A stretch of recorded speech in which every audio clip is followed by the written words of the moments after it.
Hello, everybody, and welcome to the FloTrack Podcast presented by Wonderful Pistachios. Ashley Tishins is back. We missed you last time. I missed y'all too. You know, the fans were concerned. We were like, don't worry, Ashley's here. She just got caught up with the storm. I don't think any fans were concerned. I was out concerned. of town. I was out of town and then I came back. Awesome. So we have Ashley Tishins joined also with Corey Mall. We are all back in studio here in Austin, Texas. It's just been a wild last couple of weeks, of course, with the 4th of July, and then we've had a couple meets come through, and here we are kicking things off once again. So let's go ahead and dive straight into it. And I think one of the biggest storylines and the biggest headline from the weekend, Fema Bol becomes the second woman to run under 51 seconds in the 400-meter hurdles. She went 50.95 and set a European record, which was absolutely incredible. And if you watch the race, this woman literally from start to finish was leading it. No one was able to stop her. But Ashley, what were your thoughts when you heard the news and if you did see the race as well? Yeah, I mean, I think the women's 400-meter hurdles has obviously been getting a lot of hype, and deservedly so, going into these Olympics and ever since this began. I think the question was, Sydney versus Femke, like who's going to win? I mean, we just saw Sydney McLaughlin run a 50.65 world record, but now Fema Bol showing, hey, I can also go under 51 seconds. Like you mentioned, the second woman to ever go under 51 seconds in that 400-meter hurdles race in world history. I think now, obviously, the question is, okay, is this going to be a closer competition than we expect in that we have two women, going under 51 there? Personally, I mean, I watched the race. Femke looked very smooth, very seamless. Personally, watching that, I don't think anyone's touching Sydney because I saw her run that 50.65 at trials, and she was barely moving that first 200. I think she has a lot left in the tank, but I think it also begs the question, like, how close could we get to like that 50-second barrier? Like maybe that's the next barrier. I know Sydney McLaughlin, Levroni, has said herself that like that's something she wants to chase. So it just makes it all the more exciting. Yeah, I think I have to agree with you when it's different now that we know that two women have dipped under that 51-second barrier in the same year. It's not like Femke did it in a different season compared to seeing like both of these women have done it this year in 2024. And I've been seeing it all over social media. A lot of people are like, okay, we are excited for this matchup now. Like, I think we were just kind of waiting to see what Fema Bol can do. We know what she can do in the flat 400 meters. She was coming off of a world record indoors, so we knew the speed was there, but it's completely different when you have 10 obstacles in your way. But here, Fema Bol kind of put herself rewriting history and doing extraordinary things. Corey, just what were your thoughts about this result as well? I agree that Sydney's pretty untouchable at this point, but it is, as you said, a race that's filled with obstacles and barriers. I mean, mistakes matter, mistakes count, and Femke brought it closer to equilibrium basically with that run. So she essentially said, I'm almost there with you. I think if Femke was also going to have a little bit more of a home crowd thinking about in those terms, the Netherlands is closer to Paris than the U.S. is to Paris. So she might have a little bit more environment in her favor, which could help.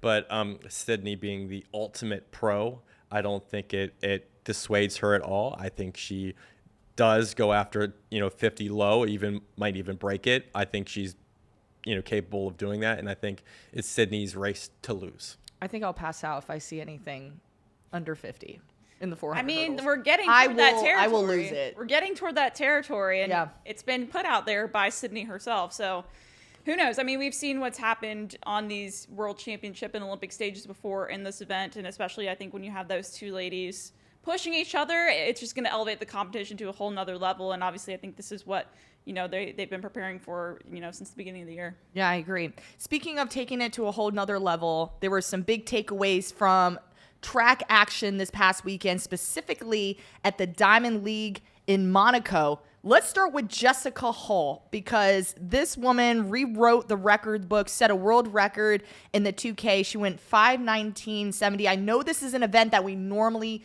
do not see in racing. But I had a chance to listen to her post-race interview with Lillian, who's been contributing for FloTrack.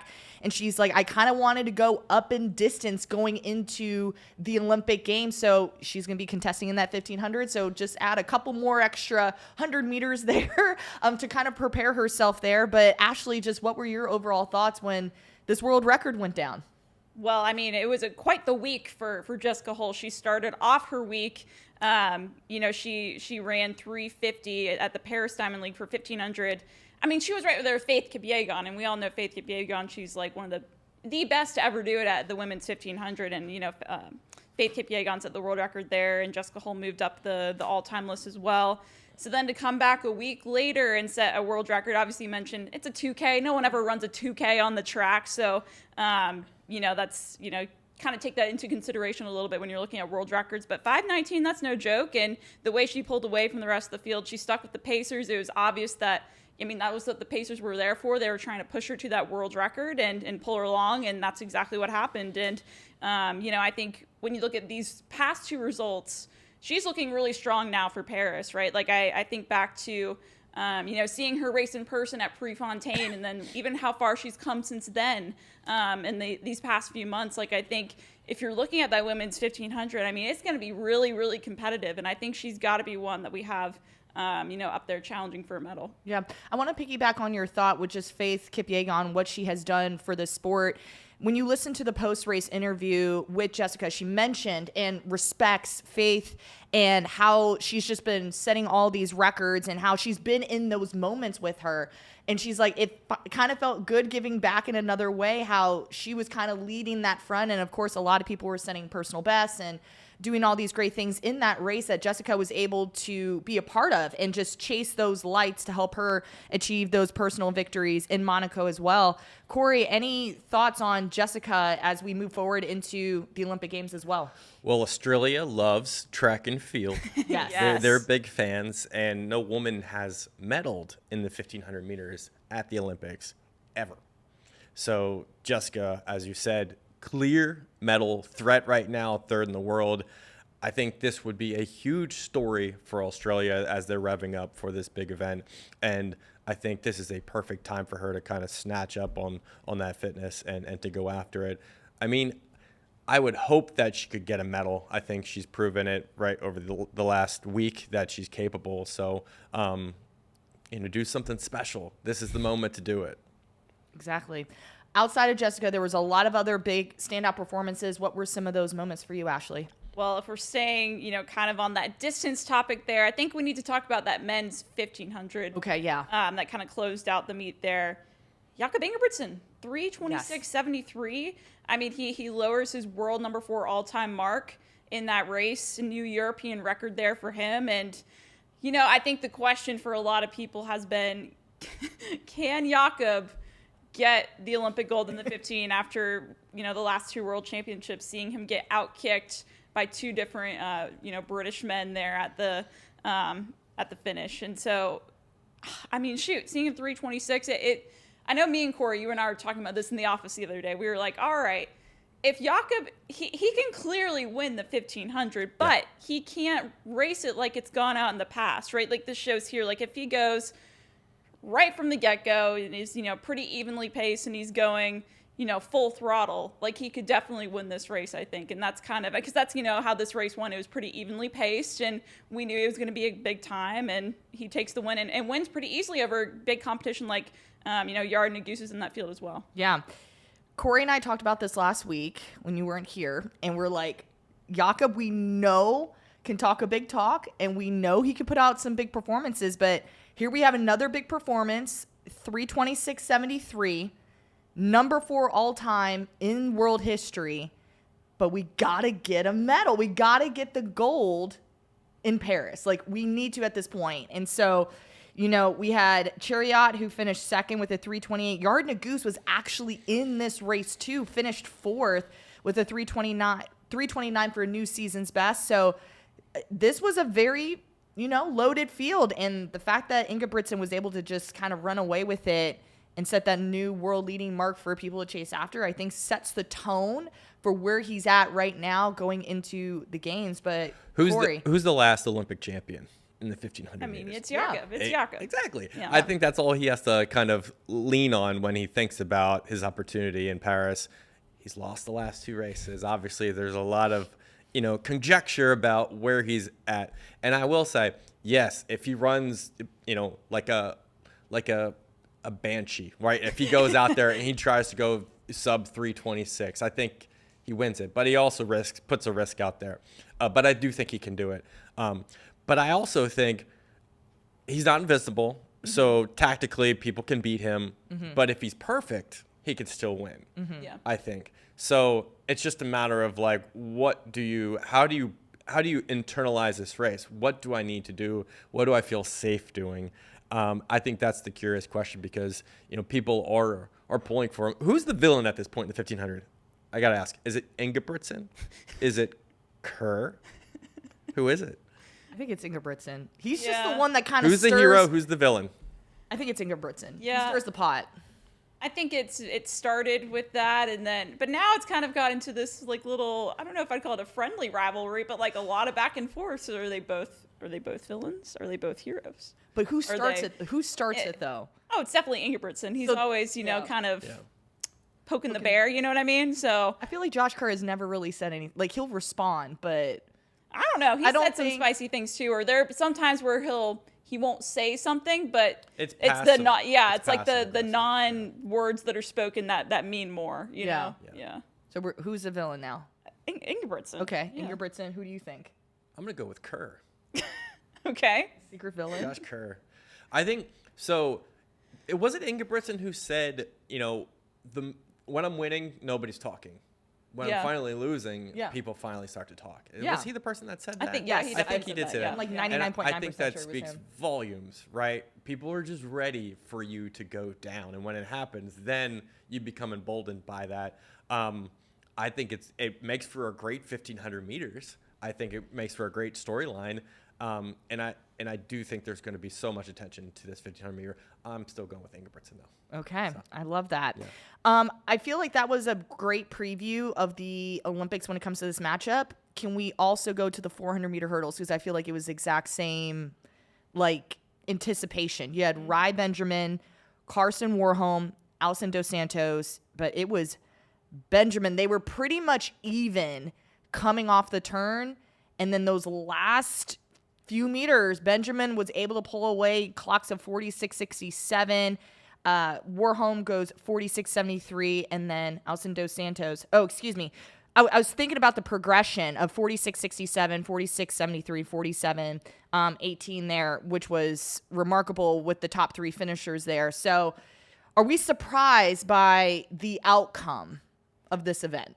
Not really, no, because I think Rai Benjamin has looked like in tip-top form this whole time. We really haven't seen Warholm race a whole lot, so this isn't surprising to me, Like, I think, Rai's coming off the Olympic trials where he had a good, solid performance, and, I mean, I think after this race, it's hard to say he's not the favorite in Paris, because he's already been in, the Carson and Alison Dos Santos twice. It was the battle of the big 3, and Rai Benjamin won the first test. And I think now it's just a matter of going to the Olympic Games and actually putting forward your best effort. Again, anything at the end of the day, races can, in that moment, things can change and different things can happen. And obviously we've seen Carson Warholm, win on so many of these occasions on the biggest stages. But I think I really feel like it's Benjamin's year. I'm going to say it's his year. I have to agree. And Corey, I want to ask both of you, but I want to have Corey start off with this. What do you think it's going to take down Benjamin? Because right now he's been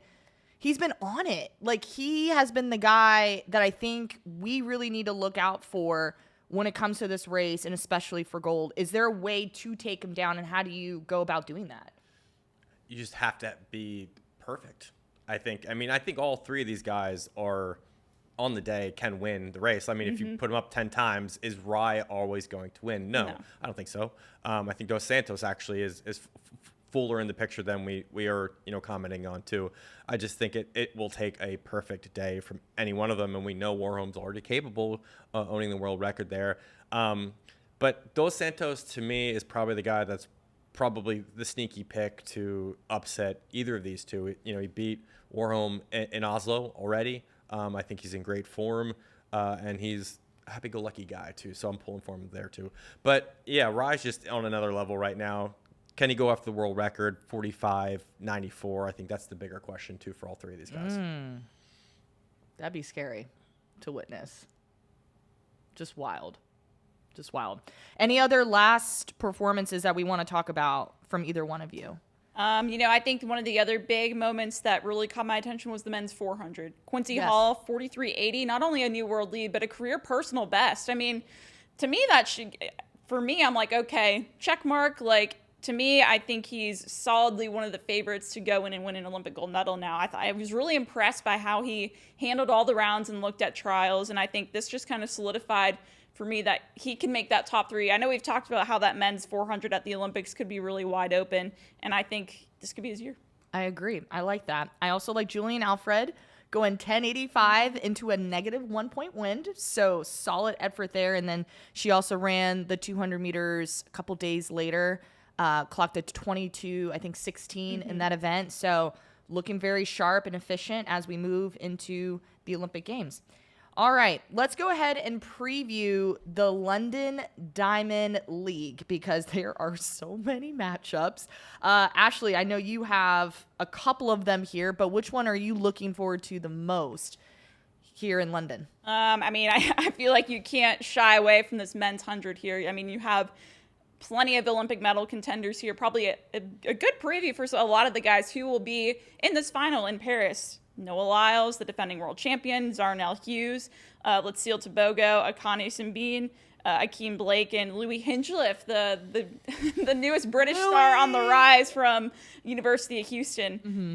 I think what I'm most curious about, right? Like, I mean, we're now like 2 weeks out from the start of the Olympic Games. I'm really curious, particularly to see what kind of form Noah Lyles is going to be in the 100 now that he's lining up against some of these other competitors that are likely going to be in this final with him, right? Like, I think we've seen Tebogo in recent weeks, really show that he's getting into tip-top form. I mean, obviously, Simbine has been running really well. Akeem Blake has run pretty well as well. And I think, and Zarnell Hughes, too, he's won medals on the World Championship stage. He did that last year. So I think for me, it's going to be a question of how does he respond to some of these these challengers. I don't think he's raced on the Diamond League yet this season either, Noah Lyles. So it's the last test before the Paris Olympics, I think. I love that. The last test. I'm interested to see how Louis does. I think just coming off of a long collegiate season and here kind of, running in this big Diamond League, he's going to get a quick preview of what to kind of expect as he goes to the first Olympic Games for himself and just kind of getting a feel of running against grown men who are just as equally as talented as he is. So that's going to be exciting. Corey, how about for you? What are you looking forward to? Season 2, Episode 3, The Last Test, Diamond League London. Love it. Is that the next season of Sprint? Love it. It's a built-in storyline already. You were talking it through. So I do agree. Man, that 100 meters is absolutely loaded. Loaded. Just love to see what's going to happen there. I'm not even going to give any predictions. I think it's going to be amazing. I think for me, 800 meters on the women's side, a big British kind of contingent here. Gemma Reekie is the defending champ from the Diamond League London, 157.30. But we got our girl Keely Hodgkinson, who, after a thing not qualifying, becomes the de facto Olympic contender there in the 800 and potentially the champion there. So she's going to be in the mix. I think I really want to see what she can do, in her home country right before the Olympics. We also have Allie Wilson in the race, 158.09 personal best. And, I think she's one of the girls from the U.S. that can kind of, I think, impart her will and do something special. So what she does here is going to be important. So the 800, I'm looking at that in particular. For me, I have to hone in on the women's 200 because every single name in this field are athletes who we just love, appreciate, and we know that they could put out big performances here. You have Rashida Adeleke, you have Julian Alfred, Dina Asher-Smith, Tamara Clark, Jenna Prandini, Gabby Thomas, Daryl Nieta, Amy Hunt. Like, that's the whole entire field. And it's like, whoever's going to have the best race on that day is going to be the victorious one. So that, I think, it's between like the men's 100 and the women's 200 that I'm like, okay, got to bring out the popcorn moment for this as well. But also just thinking about the field event, I'm also looking forward to the men's shot put. The top 4 athletes currently ranked in the world this year are all going to be going head to head. You have Cho Kovacs, Leonardo Fabri of Italy, Ryan Krauser, and Peyton Otherdahl. And Tom Walsh, who's number 6 in the world, is also going to be in this mix too. You have the top 3 gentlemen that finished at the U.S. Olympic trials going to be going head to head once again. So again, it's as Ashley mentioned, it's like the final test before the big exam, you know? Oh, yeah. Be great. Yeah. Mm-hmm. All right. Any other events that we're looking forward to in London? I think you got it. Those are the ones I'm looking forward to. Awesome. Okay. Last but not least, let's go ahead and preview probably one of the biggest meets over this entire weekend. It's going to be the American Track Lead Holloway Pro Classic. Goodness gracious, when I saw some of the athletes entered in this event at this meet at the University of Florida, gosh, it's going to be sizzling hot. Like literally, it's going to be hot because it's Florida, but also there are so many athletes. Just even looking at this graphic, you know, you have Arian Knighton right there. Our guy on the end, Quincy Wilson. I think Mo's going to be in the mix. So I don't even know where to unpack first. Ashley, I'm going to kick it off to you. Where do you want to start? So I get to start off with unpacking. Yes. I don't know. What event? I'll start with which person? I'll start with Quincy since you mentioned him in the graphic there. He was on the screen there.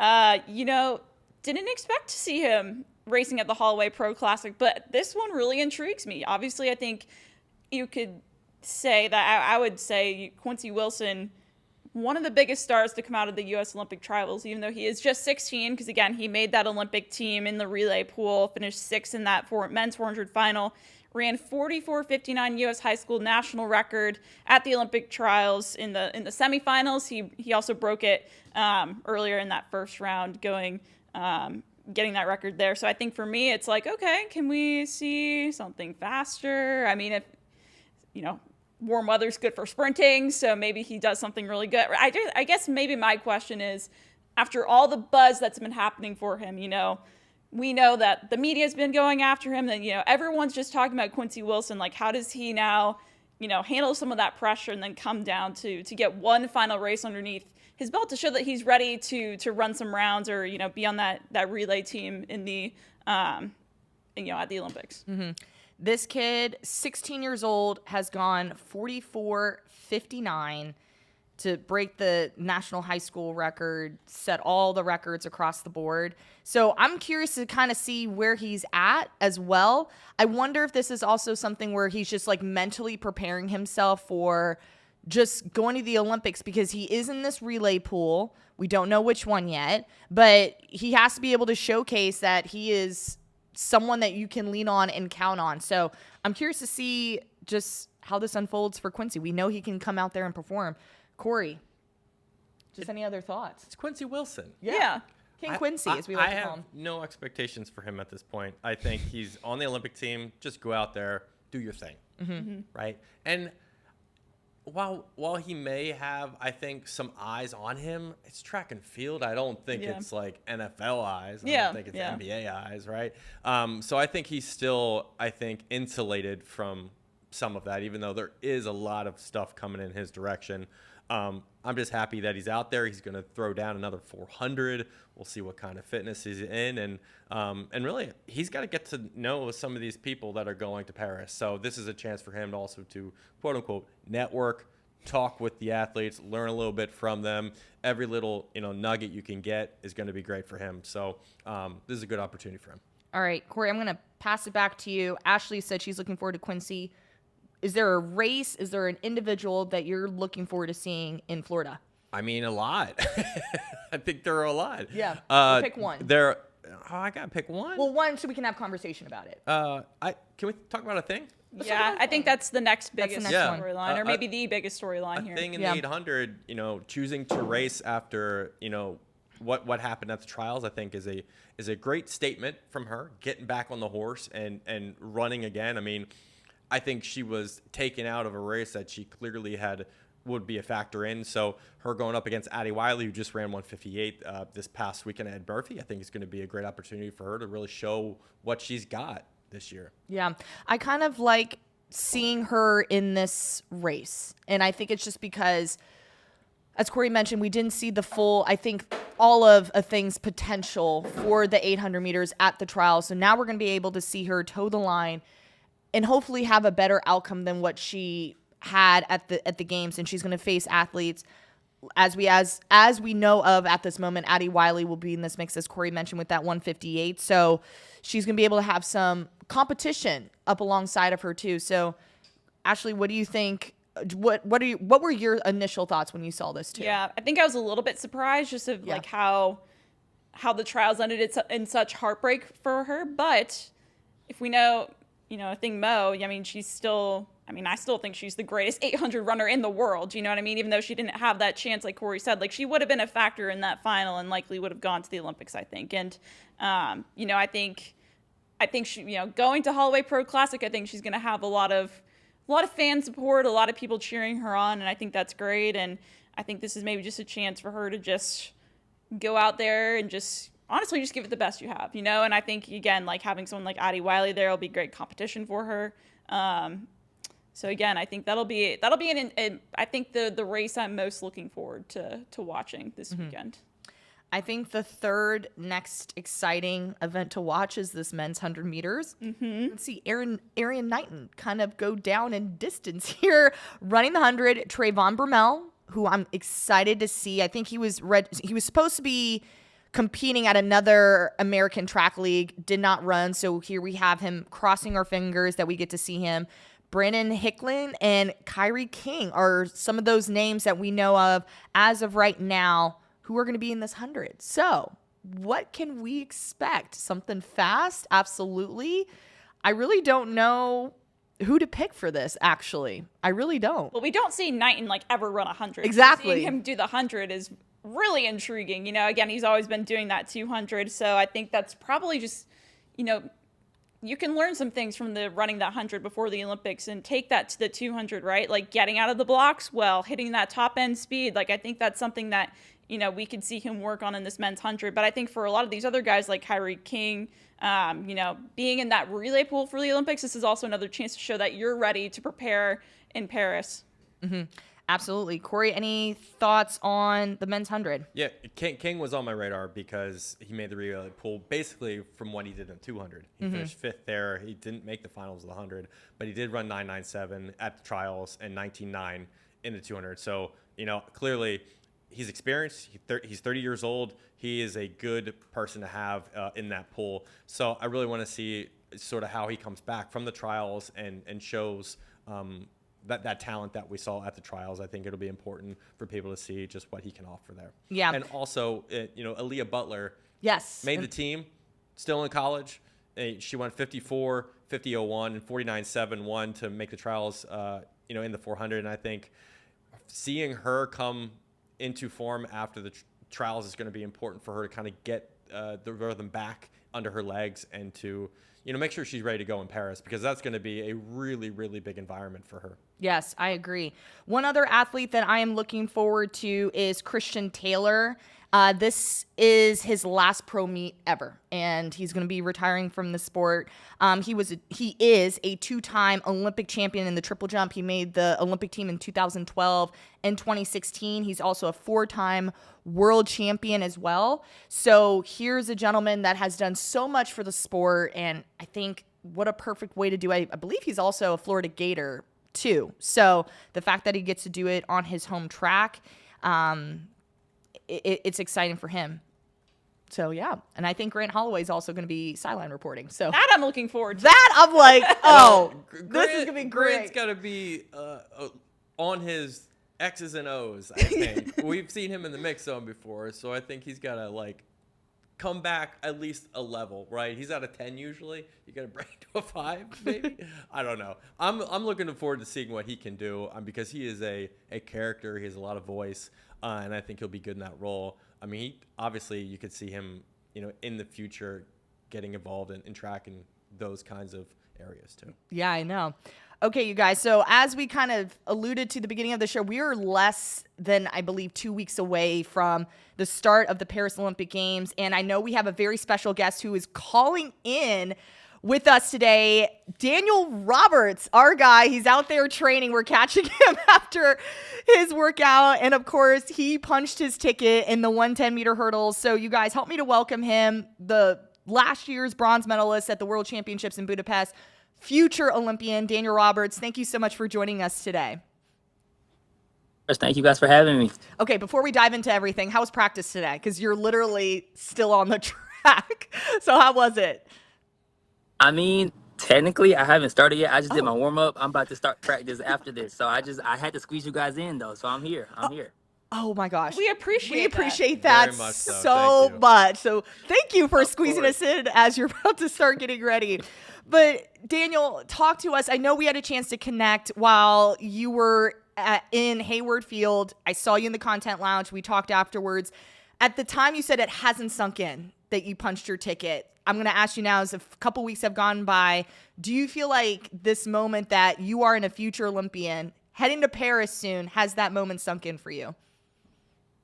Honestly, not completely, because I feel like I'm still. My coach makes sure that I'm still focused on the goal, and obviously the job's not finished. So the goal is that gold medal in Paris. So we're just here working, grinding, and get ready to go get that gold medal. All right. And what was that moment like for you when you crossed the finish line inside Hayward Field to claim your spot to punch your ticket to represent the United States? It felt great. I mean, that's always obviously the first step is making that team, and I know how hard that is since 2019. I've made every team, but none of those teams have been easy to make. So making that team was a great relief, great stress reliever. Honestly, having my wife there was great. And just seeing my teammates that are going to be on the team with me in Paris was exciting too. So I'm very excited to go. So not only did you book your ticket to Paris, but I mean, you also broke 13 seconds, I believe, for the first time in that men's 110-meter hurdles final at the trials. Like, does that also give you a certain level of newfound confidence almost going into Paris? Yeah, for sure. I mean, it's been a long season for me. I feel like I ran pretty early in a lot of races early and very consistently around the 13-1 range.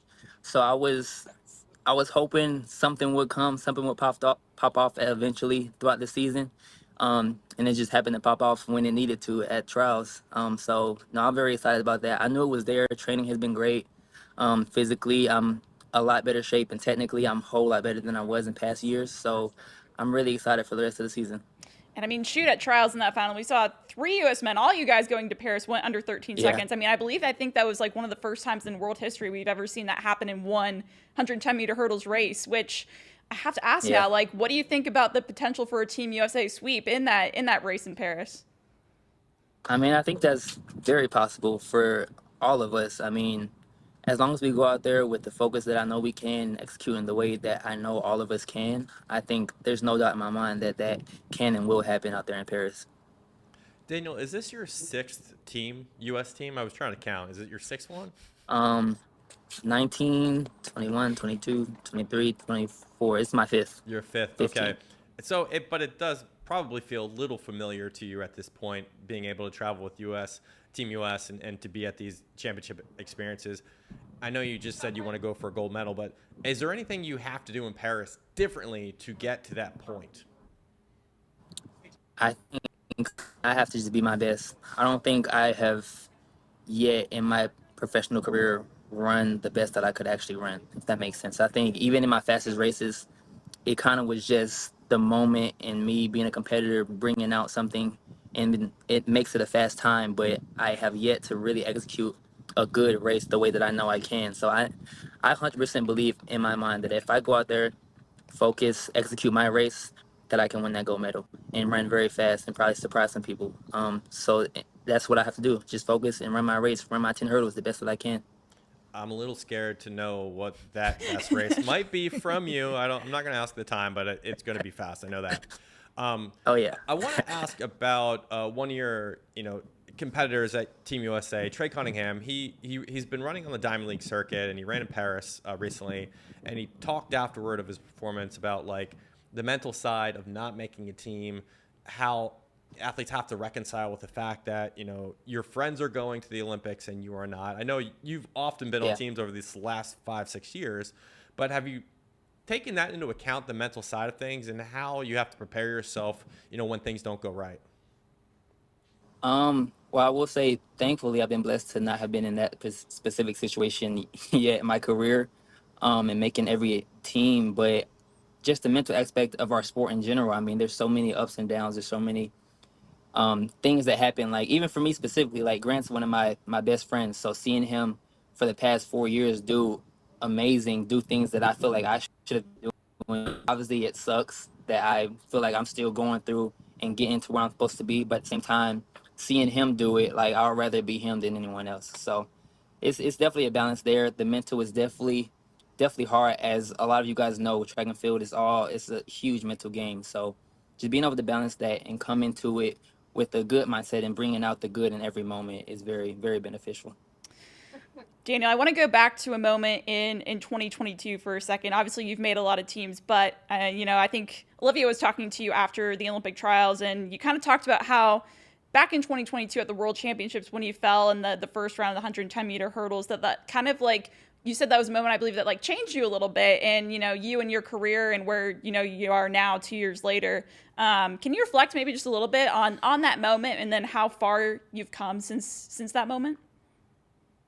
Yeah, I mean, sorry, I'm just thinking back on that moment. It was a very weird moment, honestly, because I wasn't really like upset when I fell. I was more like shocked because I just never fallen at this big of a moment in this kind of a race, and it was just really weird for that to happen.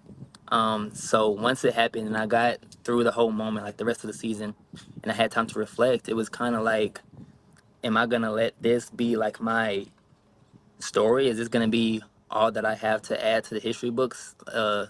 I make the team and that's it. And I, like in 2019, I got DQ'd from hitting a hurdle, um, being the next one for next world team and falling in the first round. I really had to, I guess, like you said, that mental piece, I really had to make up in my mind if that was going to be who I was going to be, or if I was going to make the changes mentally and physically to get on that podium. And thankfully, 2023 happened, and it was an amazing year for me coming out with that bronze. Obviously I still wasn't satisfied, but to be able to just get through those rounds clean, execute a whole lot better, and get on that podium, that alone was the biggest step for me. And I feel like that is why I have so much confidence going into this Olympics. Gosh, I love that. The mental aspect of just like picking yourself up and carrying yourself through really speaks volumes on the athlete that you are. And I know it's never easy. So just kind of sticking on this, line here. I know we chatted, Daniel, and the thought process, I think, for everyone at trials is just get through the rounds. Then you make it through the rounds, you make it to the finals, and you're like, okay, top 3. Now here you are, you punched your ticket, you're going to Paris. So now I feel like the cycle kind of repeats itself. It's like, okay, let me get through the rounds again, and then let's get, that gold medal in Paris. So just, I know that mental aspect, you're really strong, but like, I want to talk about practice. What have you been focusing on since trials to kind of help you to start making those steps to claiming that gold in Paris? A lot of it is just technically, like I was saying earlier, I've ran very fast, even in the race at trials. Like, I feel like the moment just kind of brings things out of me that sometimes I don't really expect. I'm looking back at the film, it's like, I still don't know how I ran that fast, because a lot of the things that I was supposed to do, I didn't do, like, technically. So we've been really just drilling the technique and trying to get that ingrained to where when those moments come, it can be second nature. I won't have to think about it, and I can just run fast and really be free. A lot of it just technically, honestly. That's the main thing. I've still been trying to deal with a little of a Achilles injury that I've had for the past probably month and a half. So I haven't practiced as much, but it's been a couple quality hurdle days every week And that's really all I've needed because I've still felt great. Honestly, I feel even more fresh now because I feel like I've been able to sit down and chill and just get treatment. But yeah, just working on that technique is getting that ingrained, the mental aspect of the training as far as just staying locked in, staying focused throughout every rep and not taking reps off or not getting lazy the last few hurdles. Just those type of things, really focusing in on that. All right, Daniel, I want to pivot just entirely almost into something different. Have you watched Sprint? And if you have, what are your impressions? I did watch it. I think it's gonna be great for the sport. I mean, I feel like that's the only opinion that that really matters at this point for me. There are some things that I feel like were left out that could have added a little bit more, but obviously I'm looking at it from someone actually in the track world, and I feel like the film was made to bring people to the track world. And I feel like with that in mind, I feel like it's definitely gonna do its job. Yeah, that was the follow-up I had. I think the discussions I think we've all had is how does track grow to a casual audience? And I think Sprint's probably a good step in the right direction. Oh, yeah. Is there anything else like this sport can do to help bring new fans to the sport? Is it about storytelling mostly? I mean, have you thought about that? Like how do we bring like new fans to the sport? I definitely agree as far as the storytelling is huge. That's a huge part of it because I feel like they're not going to feel any type of way or be attracted to something that they can't relate to or they don't understand. Like a lot of people don't just know how track and field works. So I feel like just getting it out there in front of people more and getting the stories of these people out more. I mean, that's something I personally have tried to do more this year with my social media and videos and YouTube and that type of stuff. So I feel like that alone for us athletes, but also the higher ups that control track and field, I feel like that is a huge step to drawing eyes in general. Which one was your favorite episode? I'm a big Shelly Ann fan, to be honest. So any episode she was in was good. But honestly, the whole thing, I watched it all in like maybe 2 days. It was really good. It was cool seeing Noah with his mom and those type of interactions, and then just the training. And then also Sha'Carri. I think it was, I don't know, that's a separate thing. But just the way they all was interacting outside of the track was interesting for me to see. Obviously being that I only see them most of the time, like in really different vibe mostly, but that was cool. Yeah. I think we all kind of agree because we're like in the space. So we're like, we kind of want to see a little bit more, like give me the juicy stuff. But I feel like as you and Corey mentioned, like this is a great start to catering to the casual fans to kind of get them in the door, and then we can explore other options. So Daniel, a couple more questions and then I'm going to let you go to your coach so you can get your practice in. And they're fun questions too. So the first one is I've had, in the content lounge, had a chance to chat with some people about what they're looking forward to in Paris. I've heard eat croissants, have coffee, go shopping. That was a big one. And then a couple of Eiffel Tower answers were in the mix. What are you looking forward to the most outside of competing? Dang, the crazy part is I was literally going to say competing, but I'm honestly just being there. I feel like being that I went to the Olympics in 2021, it was a total different experience, like just with COVID and everything. So I feel like this is like my first Olympics. So I'm just excited to be there and experience the Olympics for the first time in my eyes. Yeah. We've heard that too, how like 2021 just felt different. So this one actually feels like really, really true, which we're super excited to see what you do there. Again, outside of competing and outside of our sport, which sport are you looking forward to watching in Paris? Honestly, if I can, I want to see Simone Biles. I've heard that one too.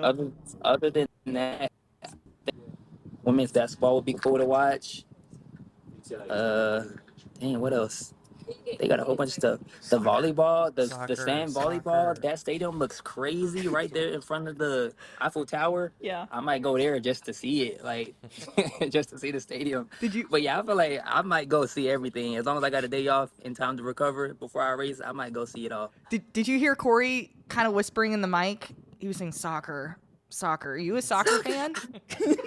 I mean, I'm not a soccer fan. Okay. There's definitely better soccer fans than me. I'll say that. Okay. All right. Final question, and then we're going to let you go. We know you train in Greensboro. Ashley and Brian are actually going to see you in Paris. Corey and I are going to be holding down the fort at the AAU Junior Olympic Games, so we get to hang out with all the kiddos. I need to know, I'm a foodie. I'm all for the recommendations on food.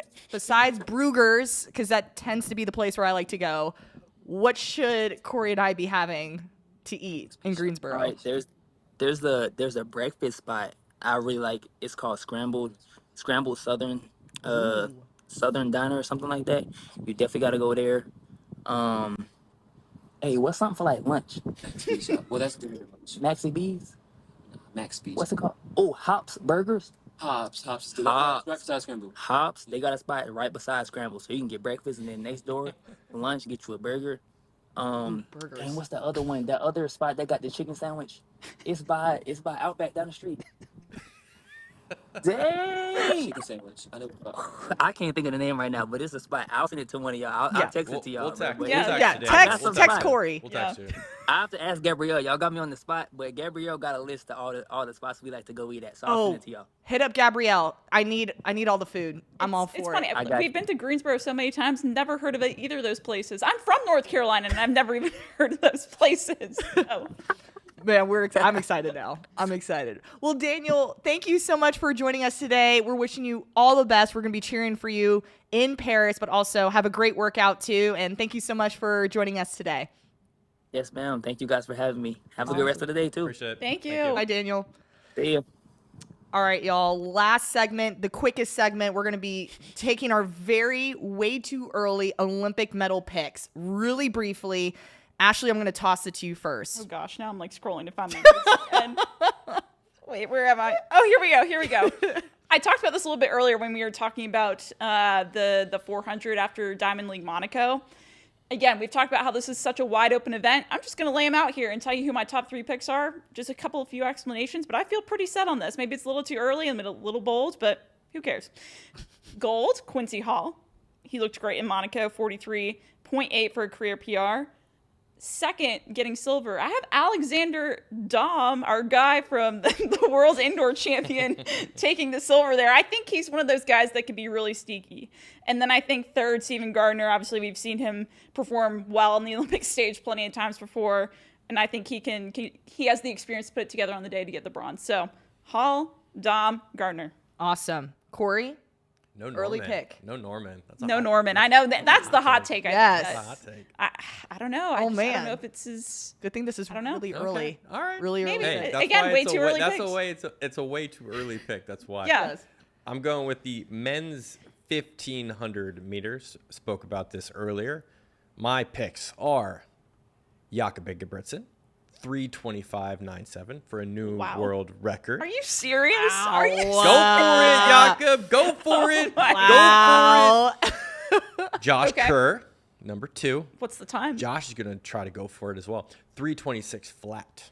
So it's going to be like at the finish line. Okay. Oh, yeah. Okay. Oh, yeah. All The right. only way. And then Yared Naguse. His time, 3:26.01. Oh, wow. You have this.